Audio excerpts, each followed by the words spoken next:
This video contains images and content generated or assisted by artificial intelligence. The captain didn't raise his voice. He didn't need to. One glance at her hoodie was enough.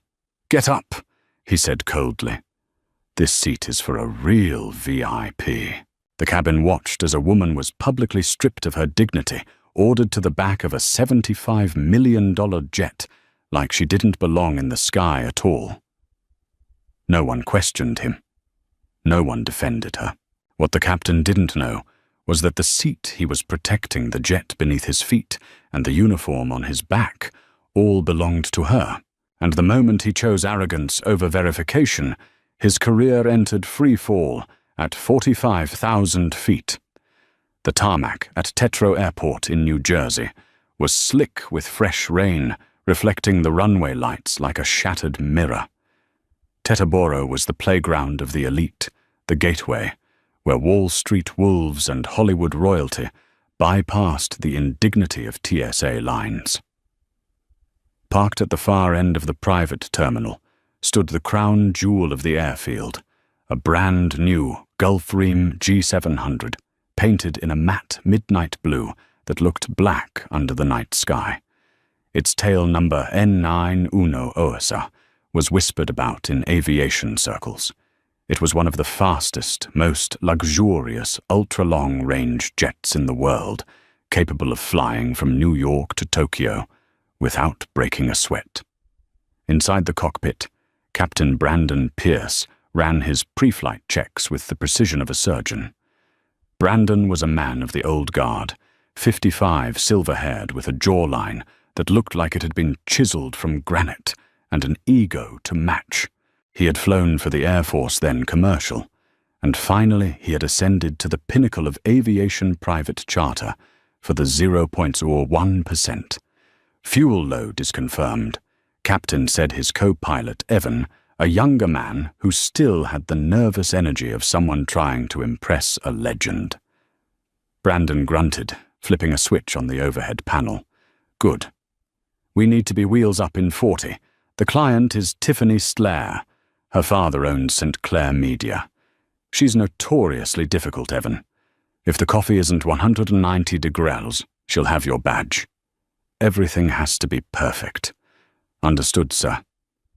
Brandon looked out the cockpit window, scanning the rainy tarmac. A black SUV had just pulled up to the stairs, but instead of the limousine carrying the Sinclair Aires, a battered rideshare sedan idled near the wing. The back door opened and a woman stepped out. She was a black woman, likely in her late 20s, though her tired eyes made her look older. She wore an oversized grey hoodie that had seen better days, black leggings and sneakers that were scuffed at the toes. Her hair was pulled back in a messy bun, and she carried a canvas tote bag rather than a Louis Vuitton carry-on. Brandon frowned, his brow furrowing. "Who is that?" Evan craned his neck. "Maybe catering or a cleaning crew member sent last minute." "She's walking up the stairs." Brandon snapped, "Without a uniform, and she looks like she just rolled out of bed." Brandon unbuckled his harness, his face flushing with irritation. This was a $30 million machine, not a public bus. He took pride in the exclusivity of his vessel. He didn't tolerate disorder. "Stay here," Brandon commanded. "I'll handle this. We're not running a charity shelter." Brandon exited the cockpit, adjusting his tie and smoothing his blazer. He marched through the galley, past the flight attendant, Sarah, who was busy arranging a tray of crystal flutes. "Sarah, did you authorize a visitor?" Brandon barked. Sarah looked up, startled. "No, Captain. I thought the passenger list was just Ms. Sinclair and her assistant." "Exactly." Brandon pushed past her into the main cabin. The interior of the Gulfstream G700 was breathtaking. Cream leather seats, walnut wood veneer, and gold-plated fixtures. It smelled of expensive leather and fresh orchids. And there, sitting in the principal seat, the forward-facing club seat usually reserved for the person paying the bill, was the woman in the hoodie. She had settled in, placing her canvas tote on the pristine carpet. She was looking out the window, watching the rain streak against the glass, looking utterly at peace. Brandon felt a vein in his temple throb. The disrespect was palpable. He cleared his throat, a sound like a gavel striking wood. "Excuse me," Brandon said, his voice dripping with condescension. The woman turned. Her eyes were dark, intelligent, and surprisingly calm. "Hello. You're in the wrong place," Brandon stated, not bothering to introduce himself. He stood over her, using his height to intimidate. "The cleaning crew enters through the rear service door, and you are certainly not scheduled to be sitting on the chaotic upholstery. Get up." The woman blinked, a faint smile playing on her lips. "I'm not the cleaning crew, Captain. My name is Nia. I'm on the manifest." Brandon let out a short, incredulous laugh. "The manifest, sweetheart." "The manifest for this flight lists Tiffany St. Clair, the daughter of a media tycoon. It does not list—" He waved a hand vaguely at her outfit. "Whatever this is." "I was added an hour ago," Nia said softly. "Check your iPad. I don't need to check anything to know you don't belong in a G700. Brandon sneered. "This is a private charter, not a Spirit Airlines connection. You are trespassing on private property." Nia shifted in the seat, her hands resting on the armrests. "I assure you I'm not trespassing. I need to get to London tonight. It's urgent. And I need to maintain the standards of this aircraft." Brandon shot back. "Now grab your bag and get off my plane before I call security and have you dragged off." Nia's expression hardened. The softness in her eyes evaporated, replaced by a steeliness that Brandon, in his arrogance, failed to recognize as authority. "I suggest you check the manifest again, Captain Pierce," she said, reading his name tag. "Before you make a mistake, you can't undo." The tension in the cabin was thick enough to choke on. Sarah, the flight attendant, hovered nervously by the galley, clutching a bottle of champagne. She looked between the captain and the woman, sensing that something was wrong, but too afraid of Brandon's temper to intervene. Brandon was about to retort when the sound of high heels clacking against the metal air stairs echoed through the open door. Finally, a shrill voice cried out, "God, the weather is hideous. Why haven't we taken off yet? Tiffany St. Clair swept into the cabin like a hurricane of perfume and entitlement.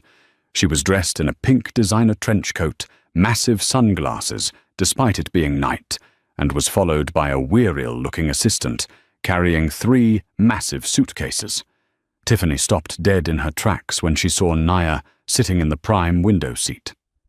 Tiffany slowly lowered her sunglasses, her eyes narrowing. "Captain, why is there a person in my seat?" Brandon's posture shifted immediately. He went from aggressive bully to obsequious servant. He flashed Tiffany a charming, practiced smile. "Miss St. Clair, welcome aboard. My humblest apologies. We were just dealing with a minor security breach." Brandon glared at Nia. This individual was just leaving. Tiffany wrinkled her nose, looking at Nia's worn sneakers. Did she touch anything? I don't want to sit there if it's contaminated." Nia remained seated, her composure unnatural. "I'm not a security breach," Nia said, her voice raising just enough to cut through Tiffany's drama. "I'm a passenger. I'm flying to London, same as you." Tiffany let out a loud, mocking laugh. "You flying private? Did you win a lottery ticket or something? Or are you the nanny?" She looked around. "Where are the kids?" "I hate kids." "No kids," Na said. "Just me." Brandon stepped forward, his patience gone. He couldn't let Tiffany Sinclair, one of their most high-value clients, be inconvenienced by this stowaway. "Listen to me," Brandon hissed at Nia, leaning down close to her face. "I don't know who let you on or what glitch is in the system, but Ms. Sinclair charters this jet exclusively. You are ruining the aesthetic and the experience. Now move." Nia looked at him. "Move where? Ideally the tarmac," Brandon said. "But if you insist on this delusion, that you are flying with us. Get out of the VIP seat. You can sit in the jump seat in the galley behind the curtain where no one has to look at you. The jump seat was a small, uncomfortable fold-down chair used by crew members during takeoff and landing. It was cramped, stiff, and degrading for a passenger. Nia looked at the plush leather seat she was currently in, then at the hard jump seat in the distance. She looked at Tiffany, who was tapping her foot impatiently, and at Brandon, who looked ready to physically haul her out.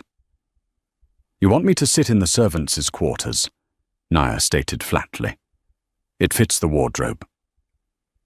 Tiffany chimed in, pulling out her phone to take a selfie. "Captain, handle this. I need a drink." Brandon grabbed Nia's canvas tote bag and tossed it onto the floor of the aisle. "You heard the lady.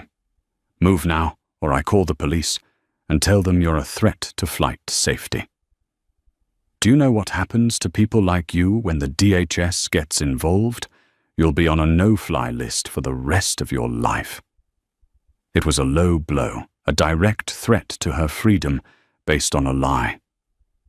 Nia stood up slowly. She was tall, taller than she looked sitting down. She smoothed her hoodie. For a second, Brandon thought he saw a flash of something dangerous in her eyes. Not fear, but a cold, calculating fury. "Fine," Nia said quietly. "I'll move." Brandon smirked, feeling the rush of victory. Smart choice. Nia picked up her bag. She didn't look at Tiffany, who was already claiming the seat and spraying sanitizer on the armrests. Nia walked to the back, past the luxury Deans, past the mahogany dining table, and sat on the small, hard jump seat near the galley. Sarah, the flight attendant, looked at Nia with sympathy. Can I get you a water?" she whispered. "No thank you, Sarah," Nia said, her voice calm. "Just buckle in. It's going to be an interesting flight." As the Gulfstream taxied toward the runway, the atmosphere in the cabin was split into two worlds. In the main cabin, Tiffany St. Clair was laughing loudly, drinking vintage Dom Perrin, and complaining to her assistant about the humidity. In the galley, Nia sat on the rigid jump seat, her knees practically touching the bulkhead. The roar of the engines was louder here. Brandon's voice crackled over the intercom. "Ladies and gentlemen, we are number 1 for departure. Next stop, London Luton. Flight time is 6 hours and 12 minutes. Sit back, relax, and enjoy the service." Nia pulled a phone from her pocket. It wasn't the cracked Android one might expect given her clothes. It was a prototype, a sleek, unreleased device with no logo on the back. She typed a single message. "Authorize code BLACK01. Initiate immediate audit of asset N9909, SA personnel file Pierce Brandon." She hit send. The plane roared down the runway, the G700's massive Rolls-Royce Pearl 700 engines thrusting them into the sky. The force pinned now against the hard wall, but she didn't flinch. Once they reached cruising altitude, the seatbelt sign chimed off. Brandon came out of the cockpit looking satisfied. He walked into the main cabin to smooth with Tiffany. This was part of the job, making the client feel special. "Everything to your liking?" Ms. Sinclair Brandon asked, leaning against the cabin wall with a practiced casualness. "The champagne is adequate." Tiffany sighed. "But it smells weird in here, like poverty." She gestured vaguely toward the galley where Nia was sitting. "Can we close the curtain? I don't want to see her." Brandon chuckled. "Consider it done." He reached out and aggressively yanked the heavy privacy curtain, shut, sealing Nia and Sarah in the galley area. He turned back to Tiffany. "So I heard your father is looking to acquire another media firm." "Oh, Daddy is always buying something," Tiffany said, bored. Actually, he was talking about buying a new jet. Maybe something bigger. "This one is cute, but a little cramped. The G700 is the flagship," Brandon defended slightly. "But if you're looking for bigger, you go commercial." Or he lowered his voice. You talk to the owners of this fleet, Stratosphere Aviation Group. Who owns Stratosphere anyway? Tiffany asked. Daddy said it was some old tech guy from Silicon Valley. Used to be, Brandon said, pouring himself a coffee. Old man Harding, but he sold the company 3 days ago. Private sale. No one knows who the new buyer is yet. Probably some faceless hedge fund. Well, whoever it is, Tiffany said. They need to hire better security. That woman back there is a disaster. Brandon nodded. Don't worry. Once we land in London, I'm having her blacklisted. She won't be flying Stratosphere again. Suddenly the intercom dinged. It wasn't the flight attendant call button. It was the satellite phone link from the ground, a priority line reserved for operations and ownership. Evan poked his head out of the cockpit, looking pale. Captain, you have a call. Priority 1. Brandon frowned. Priority 1 calls were rare. They usually meant a mechanical failure or a diversion. Who is it? It's Ops, Evan said, his voice trembling. And the CEO. Brandon froze. The CEO of Stratosphere. Yes, sir. And they want to speak to the passenger. Brandon blinked. M. or St. Clair. No, sir, Evan whispered. The other one. Brandon felt a cold drop of sweat slide down his back. He looked at the closed curtain. He looked at Tiffany, who was busy taking pictures of her caviar. That's impossible, Brandon muttered. He marched to the cockpit and grabbed the handset. This is Captain Pierce. Captain Pierce! A voice boomed on the other end. It was Marcus Trent, the Director of Operations for Stratosphere Aviation. We have a situation. We are tracking a distress signal from the owner's biometric device. Distress signal, Brandon asked, confused. Everything is green across the board. The plane is fine. Not the plane Brandon. The owner. The new owner of Stratosphere Aviation is on board your flight. Her biometric watch indicated a rapid spike in heart rate, followed by a sustained period of stress. She also sent a code black command. Brandon's stomach dropped. New owner. Who is the new owner? You didn't read the memo this morning, Trent barked. The company was acquired by Nia Baxter, the founder of Baxter Aerospace. She's on the manifest. Brandon stopped breathing. The name echoed in his skull. Nah. The woman in the hoodie. The woman he had called a cleaner. The woman he had thrown into the jump seat. The woman he had threatened to put on a no-fly list. She wasn't a stowaway. She was the billionaire who had just bought the company he worked for. She literally owned the seat he was sitting in, the wings holding them up, and the very uniform on his back. Captain Trent asked, "Is Miss Baxter secure?" "She is our highest priority asset." Brandon looked through the open cockpit door. The curtain to the galley rippled. A hand reached out and pulled it back. Nia was standing there. She had taken off the hoodie, revealing a simple but clearly expensive black silk blouse underneath. She was holding the prototype phone to her ear. She locked eyes with Brandon. She didn't yell. She didn't scream. She just raised her eyebrows, waiting. Brandon lowered the handset, his hand shaking. Evan Brandon whispered his voice. "Horse, take the controls." "Where are you going?" Evan asked. "I have to go." "Apologize," Brandon said, looking like a man walking to the gallows. "Before she fires us at 45,000 AfroTales, Captain Brandon Pierce stood in the galley, the hum of the aircraft vibrating through the soles of his polished shoes. He felt like the cabin pressure had just dropped, sucking the air right out of his lungs. He looked at Nia Baxter, the woman he had relegated to a jump seat, the woman he had threatened with federal agents. She was still sitting there, her posture perfect, despite the uncomfortable rigid seat designed for short-term crew use.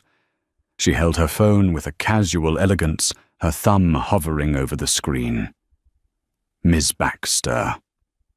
Brandon's voice cracked. It was a sound he hadn't made since he was a cadet facing a drill sergeant 40 years ago.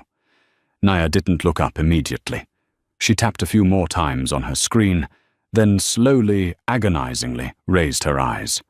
The warmth was gone. Her gaze was clinical, dissecting him like a frog in a biology lab. "Captain Pierce," she said. Her voice was smooth, devoid of the anger he expected, which made it infinitely more terrifying. "You seem distressingly pale. Is the altitude affecting you?"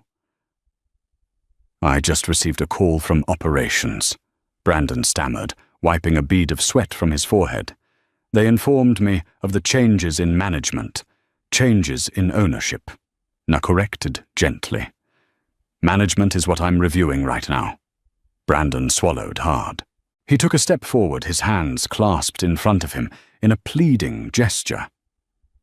"Ms. Baxter, please understand. We have strict protocols regarding security and manifest discrepancies. When I saw an unauthorized individual, unauthorized NIA interrupted. My name was on the digital manifest. You didn't check it. You saw a hoodie. You saw my skin color, and you made a decision. No, it wasn't that." Brandon lied, desperate to salvage his career. "It was the presentation. Stratosphere Aviation prides itself on an elite image. I was merely trying to protect the brand." Nia finally stood up. In the small galley she seemed to loom over him. "You are the brand captain." "That's the problem. You think the brand is the champagne and the leather seats. You think the brand is keeping people like me out." She stepped closer, forcing him to retreat slightly. "I bought Stratosphere Aviation because I saw a gap in the market. But looking at you, I see why the previous owner sold. The rot is in the cockpit." Before Brandon could stammer another excuse, the curtain was ripped open again. Tiffany Slair stood there, holding an empty crystal flute. She looked annoyed, her perfectly contoured face twisted into a scowl. "Excuse me," Tiffany snapped. "Why is the door open, and why is the captain chatting with the help? My glass has been empty for 3 minutes. This service is appalling." Brandon flinched. He turned to Tiffany, his eyes wide with panic. "Miss St. Clair, please just a moment." "I don't have a moment," Tiffany huffed. She looked at Nia with pure disdain. "And you, why are you standing? You're blocking the airflow. Sit back down in your little time-out chair." Nia turned her gaze to Tiffany. It was a look of amusement now, the way a lion might look at a yapping chihuahua. "I'm done sitting," Nia said. "Excuse me?" Tiffany laughed, a harsh, incredulous sound. "You don't get to decide when you're done. You're a charity case. I bet you're using airline miles just to be on this flight." "God, did you win a radio contest?" Nia picked up her canvas tote bag. "Captain Pierce," she said, not looking away from Tiffany. "Who paid for this charter?" Brandon froze. He was caught between a rock and a hard place, between the bratty client who paid the bills and the owner who signed the checks. Miss St. Clair's father, Brandon, whispered, "St. Clair Media." "Right," Nia said. "And does St. Clair Media own this plane?" "No," Brandon said softly. "Who owns this plane, Captain?" Nia asked, her voice sharpening. "You do miss Baxter." Brandon admitted, his head hanging low. Tiffany blinked. She looked from Brandon to Nia, her brain struggling to process the information. "What did you say, Shishi?" What Nia didn't wait for him to repeat it. She stepped past Brandon, entering the main cabin. She walked with a natural grace, the confidence of someone who had negotiated billion-dollar mergers while men like Brandon were still waking up. She walked straight to the club seat, the one Tiffany had kicked her out of. Tiffany's designer coat was draped over it. Her handbag was on the floor. Nia picked up the coat with 2 fingers, as if it were soiled, and dropped it onto the opposing seat. "Hey, Tiffany!" shrieked, rushing after her. "Don't touch my things. That is a Burberry trench. It costs more than your life." Nia sat down. She settled into the cream leather, crossed her legs, and looked up at Tiffany. "Actually," Nia said calmly, "I think you'll find that coat costs about $3,000. The fuel load for this flight alone costs $15,000. The landing fees at Luton are another $2, and this aircraft, $75 million. Nia leaned back, resting her arms on the rests. So Tiffany, unless you have $75 million in that handbag, I suggest you lower your voice. You are a guest in my house. The silence that followed Nia's declaration, I own this house, was not the absence of sound, but the total failure of communication. It was the moment the universe tilted on its axis for Tiffany Slair. The low, steady hum of the Gulf Stream's advanced air filtration system was the only reminder that they were soaring through the ionosphere at 45,000 Mortemvoté, far above the rigid social hierarchy Tiffany had always taken for granted. Tiffany stood frozen in the aisle, clutching her empty crystal flute, which now felt less like a vessel of luxury and more like a shard of brittle glass. Her mind usually occupied with the trivialities of designer labels, and gossip short-circuited. She had been taught her entire life that wealth was visible, loud and white, like her father's media empire, or the opulent gold-plated fixtures of this jet. This woman, Nia Baxter, in her worn grey hoodie and scuffed sneakers, represented a category of wealth Tiffany didn't even know existed. Strategic wealth, quiet, purposeful, and lethal. "You're lying," Tiffany whispered, her voice barely a breath. It was a desperate plea to return to the reality where she was the undisputed VIP. "You're lying. You look like a nobody." Nia simply met her gaze, an expression of detached patience on her face. "Google me." It was the most devastating command Nia could have issued. Tiffany fumbled for her customized phone, the device suddenly heavy and unfamiliar in her hand. Her long acrylic nails clicked frantically against the screen as she typed. Nia Baxter. Baxter Aerospace. The plane's high-speed satellite Wi-Fi delivered the truth instantly. Tiffany's eyes darted across the text, the cold, hard facts of the global economy appearing like a judge's ruling. Nia Baxter, tech mogul and aerospace engineer, Baxter Aerospace, acquires Stratosphere Aviation in hostile takeover. Net worth, $4.2 billion. There emblazed across the top of the screen was a high-resolution image of Nia. She was dressed in a sharp, structured ivory suit, addressing a crowd at a conference. Her hair was sleek, her posture commanding, and her eyes, those deep, intelligent eyes, were exactly the same as the ones currently watching Tiffany's collapse. The only difference was the clothing. Nia's current outfit was a deliberate shield, a test she had placed before the world. And Tiffany, along with Captain Pierce, had failed spectacularly. The realization hit Tiffany like a physical blow. She wasn't just slightly richer than Nia. She wasn't even in the same conversation. Nia Baxter operated on a scale that made Tiffany's inheritance look like pocket change. Tiffany's phone slipped from her grasp and clattered onto the thick, pristine carpet. "Oh my God," she breathed, the sound choked and horrified. "Pick it up," Nia commanded. The two words were soft, yet they carried more force than Brandon's earlier shouting. Tiffany reduced to an automaton by shock, bent down clumsily, and retrieved her phone. She looked at the captain, her mind searching for any conspirator, any ally in the old regime. "You knew. You knew this was the owner. And you let me. You let me talk to her like that. You let me humiliate her." Brandon, who had been hovering near the galley entrance, looked like a man who had already been drawn and quartered. "I didn't know," he pleaded, his voice cracking with desperation. "Miss Sinclair, I swear I only found out moments ago when Trent called." "Be quiet, Brandon," Nia said. She didn't raise her voice. She didn't shout. It was simply a statement of fact, an absolute cessation of his ability to speak. Brandon's mouth snapped shut. He looked as if he might crumble to dust under the pressure of Nia's absolute control. Nia turned to Sarah, the flight attendant, who was witnessing the entire power exchange with a mix of terror and fascinated awe. Sarah quickly averted her eyes, pretending to polish a perfectly clean glass. Sarah Nia called out, "Yes, Miss Baxter." Sarah hurried forward, suddenly finding herself in the presence of someone she genuinely respected. "I'm hungry," Nia said, leaning back into the luxurious seat. "What's on the menu?" "We have the lobster thermidor that was prepared for Ms. and Claire, and a Wagyu beef slider selection," Sarah recited professionally. "I'll take the lobster," Na said. "And a glass of that vintage Domino. The one Ms. Sinclair said tasted like poverty."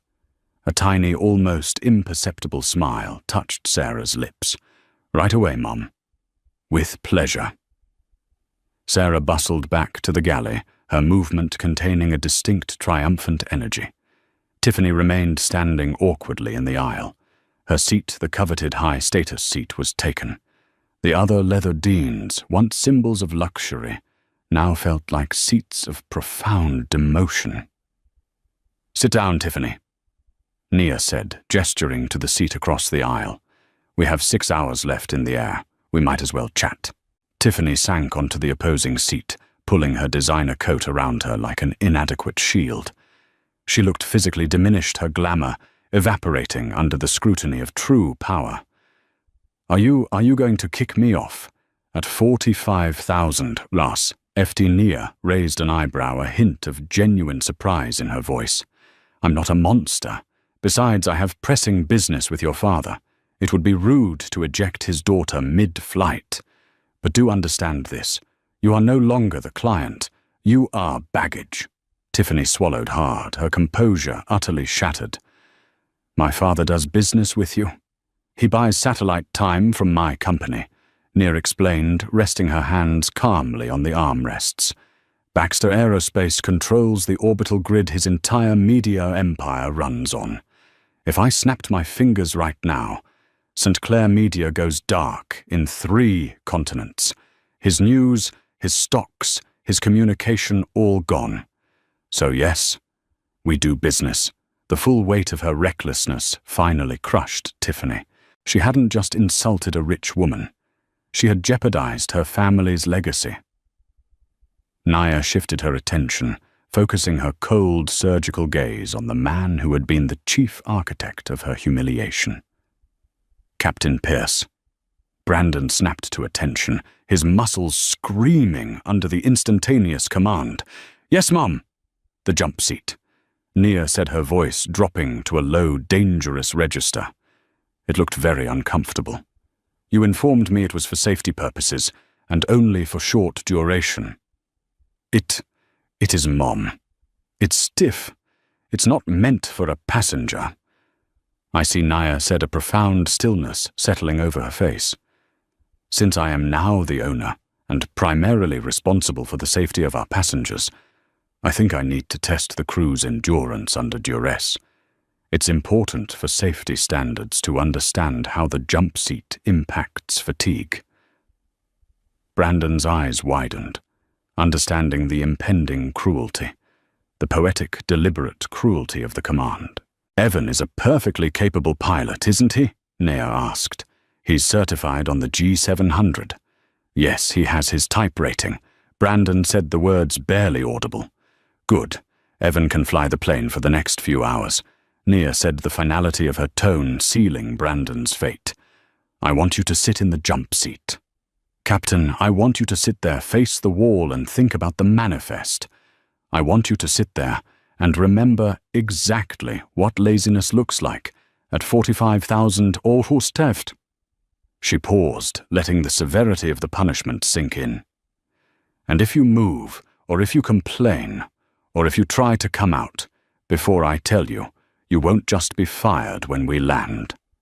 I'll ensure that every regulatory body knows why you were removed from command mid-flight. You will never fly anything bigger than a kite again, Brandon. Your career will be terminated, permanently grounded, before we touch down in Luton." The captain, who had ruled this aircraft like a petty tyrant, looked at the luxury cabin, the warm, cocooning, lighting the sight of Sarah returning with a chilled bottle of vintage champagne. He looked at Tiffany, who wouldn't meet his eyes, terrified of being associated with his fall. He was a relic. His power was an illusion. His judgment was flawed. "Go," Nia said. Brandon Pierce turned slowly. He walked past Tiffany, past the glowing mahogany table, past the silent judgment of the jet's opulent interior. He walked into the cramped cold galley, lowered the small, hard jump seat, and sat down. His knees hit the metal bulkhead. The rush of air conditioning and the deafening engine noise isolated him completely. He stared at the stainless steel coffee maker, his own distorted reflection, staring back a broken man in an expensive uniform. Back in the main cabin, Nia took the glass of Dom Perrin from Sarah's tray. She raised it to the light, admiring the slow stream of fine bubbles. "Perfectly adequate," Nia murmured. She then took a slow, deliberate sip. She looked at Tiffany, who was staring at her with naked fear. "So Tiffany," Nia said, her voice suddenly shifting back to a pleasant conversational tone. "Tell me about this aesthetic you were so worried about ruining.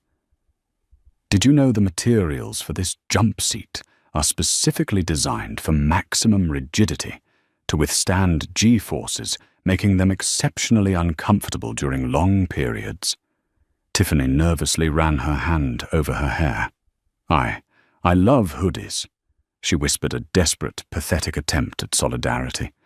"Honestly, I wear them all the time." Nia smiled. It was a cold, satisfied smile. "I'm sure you do." She pulled out her prototype phone, the device that connected her to a multi-billion-dollar empire and sent the first of many commands to the ground. The final act of karma was only moments away, but for now the flight had become her personal classroom, and the lessons had just begun. The final moments of the flight were a study in silent, grinding tension. As the Gulfstream G700 began its controlled, stately descent toward London Luton Airport, the cabin became eerily quiet. For 6 agonizing hours, Captain Brandon Pierce had been confined to the galley jump seat. His legs were numb, his back was screaming with pain, and the polished veneer of his professional composure had crumbled entirely. He was a man who had always viewed himself as being above the fray, untouchable in his lofty command, and now he was physically pinned against the wall of the service area, forced to confront the magnitude of his professional error. The sounds of the main cabin, the low murmur of Nia Baxter's voice, the faint clink of crystal against crystal, as Sarah meticulously cleared the luxurious dinner setting, were a constant, torturous reminder of the world of comfort and authority he had forfeited. He had listened to Nia methodically dissect market trends with a chilling clarity that proved she was exactly who she claimed to be, a global force. His initial dismissal of her as a stowaway now felt like an insane delusion.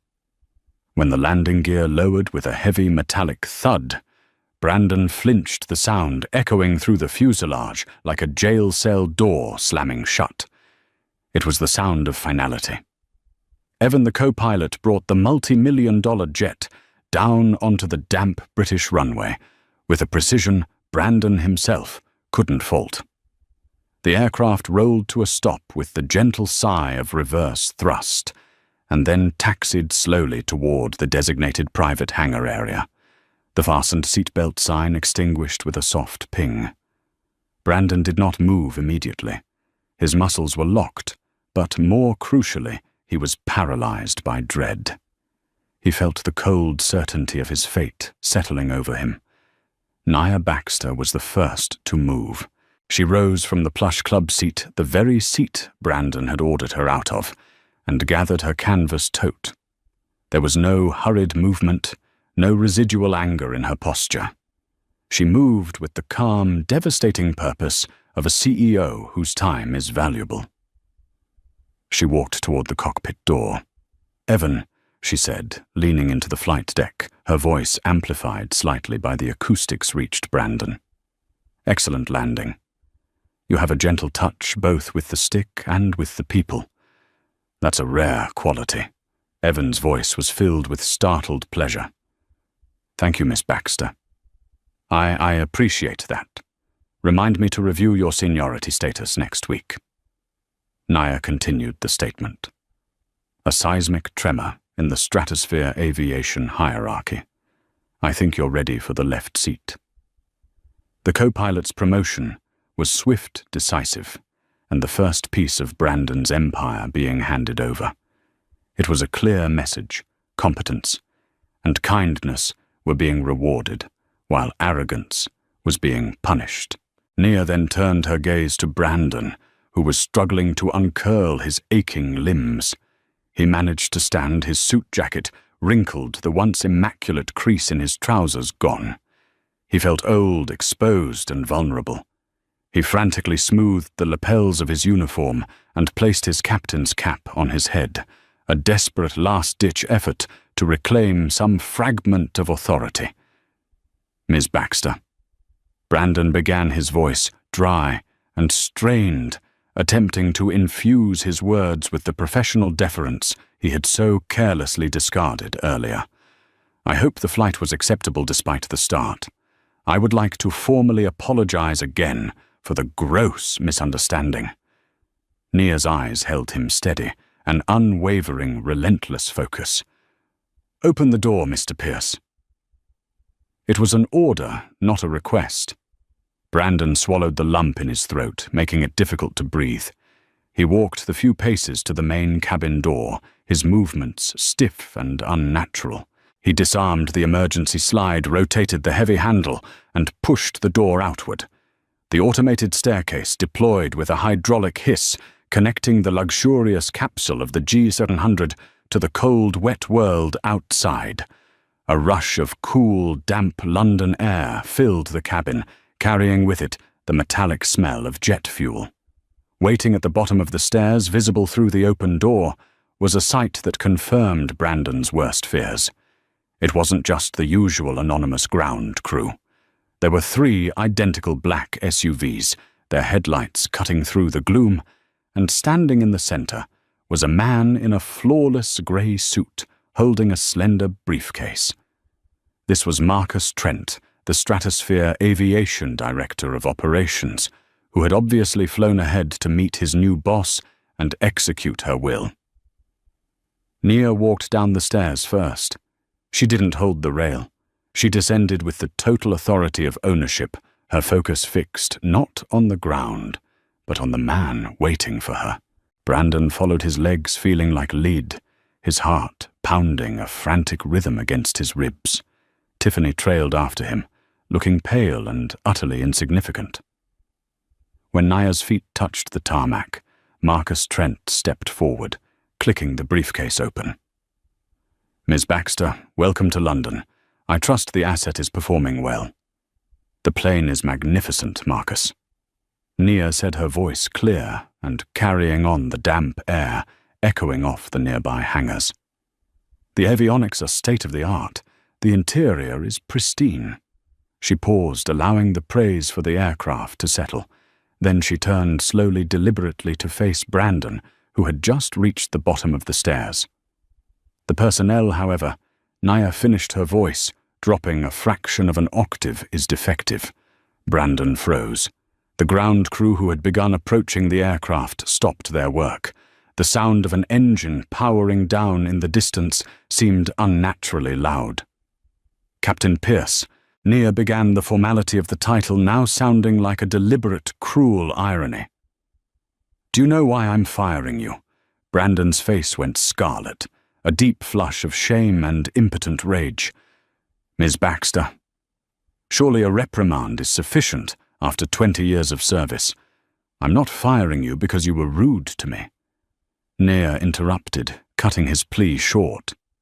She took a single significant step toward him. "I'm firing you because you failed the most basic test of your profession, situational awareness. You saw a hoodie and assumed threat or nuisance. You didn't check the manifest. You didn't check the ID. You let your bias blind you to the reality of who was on your aircraft. She pointed a finger directly at the gold wings pinned over his heart. The badge which symbolized meticulousness and trust now seemed to mock him. If you can't be bothered to read a passenger manifest because you're too busy judging a woman's shoes, Naya demanded, her voice rising with cold intensity. How can I trust you to read a weather radar when you have 300 lives on board? How can I trust you to cross-reference an instrument panel in an emergency? You are lazy, Captain.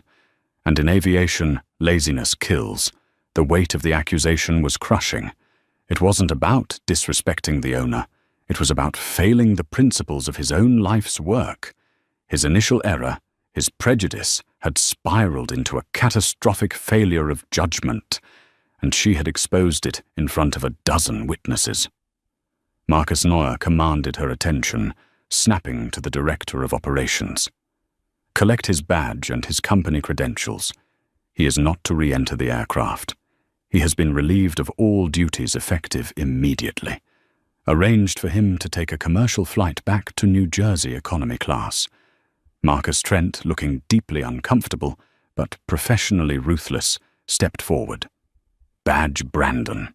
Now with hands that felt alien and clumsy, Brandon unclipped his ID from his blazer and slowly handed it over. He didn't look at Marcus. He looked at the tail of the plane, N909SA, his jet. His sky now undeniably hers. He looked up at the cockpit where Evan was now sitting in the captain's seat, staring straight ahead. Brandon Pierce, a man whose life was defined by control and command, was utterly and irrevocably powerless. He turned his shoulders slumped and walked toward the terminal building. The sound of the wind was the only thing filling the void where his pride had once been. His uniform was meaningless, his 20 years of service reduced to a cautionary tale. He walked away from the jet, away from his life, his slow, defeated pace a testament to the hard, unyielding hammer of karma. Naya stood on the damp tarmac, the chill of the London fog biting through her thin silk blouse, though she hardly felt it. The adrenaline of the confrontation still hummed in her veins. She watched Brandon Pierce walk away, his figure retreating into the grey mist. He moved with a heavy shuffling gait, stripped of the swagger that had filled the cockpit only hours before. He was no longer the master of the sky. He was just a man in a uniform he no longer had the right to wear, carrying the weight of a career destroyed by his own arrogance. Silence descended on the airfield, broken only by the distant roar of a commercial airliner, taking off a world Brandon would now have to reacquaint himself with from the wrong side of the cockpit door. Nia turned slowly, her heels clicking rhythmically on the wet pavement. She shifted her gaze to the fleet of waiting vehicles. Tiffany St. Clair was attempting to make herself invisible. The media, usually desperate for the spotlight, was currently cowering behind the rear bumper of the second black SUV. She looked small, clutching her designer handbag to her chest, like a shield, her eyes darting between Nia and the terminal building, as if looking for an escape route. Tiffany Naya called out. Her voice wasn't loud, but in the stillness of the private terminal, it carried the weight of a judicial sentence. Tiffany jumped, her heels skidding slightly on the asphalt. Yes, Miss Baxter," she stammered, stepping out from her hiding spot. She looked terrified, stripped of her earlier bravado. "Your car is here," Na said, gesturing calmly to the vehicle. "The driver has instructions to take you to your hotel, but before you go, you should probably answer your phone." Tiffany froze. A low, persistent buzzing sound was emanating from her pocket. It had been vibrating for nearly 2 minutes, a relentless, angry demand for attention. With trembling fingers, Tiffany pulled the device from her trench coat. The screen lit up the gloom with a single word, "Daddy." She stared at it, the colour draining from her face, until she looked as grey as the London sky. She looked up at Naya, her eyes wide with a dawning horror. What did you do?"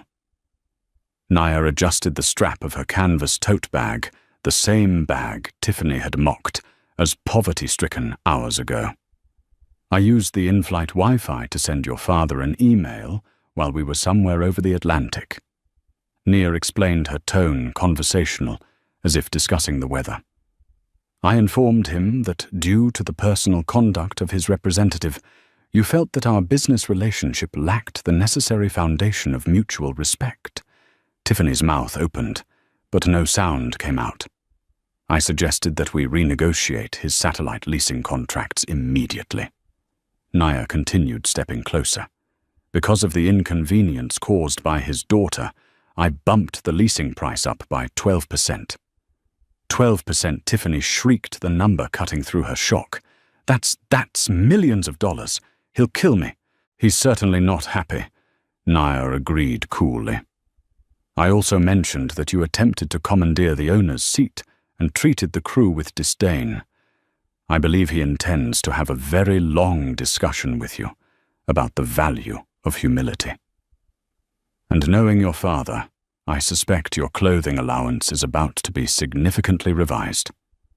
Tiffany stared at the phone as if it were a live grenade. The buzzing stopped, then immediately started again. She looked at Naya, finally understanding the magnitude of her mistake. She had judged a woman by her cover, and it had cost her father an empire's ransom. The reality of her entitlement crashed down on her. I'm sorry, Tiffany whispered, tears welling in her eyes. It was the first genuine, unscripted thing she had said all day. I didn't know. Don't apologize to me, Nia said firmly. She didn't offer comfort. She offered a lesson. Apologize to the next person you think is beneath you. Apologize to the waiter, the cleaner, the driver, because you never know who they might be. And even if they aren't a billionaire, they still deserve better than you gave them today. Naya turned away, dismissing her. She walked toward the lead SUV, where a driver held the door open with practiced deference. Where to Miss Baxter? The driver asked, as she slid into the warm, leather-scented interior. The Shard, Nia said, settling into the seat.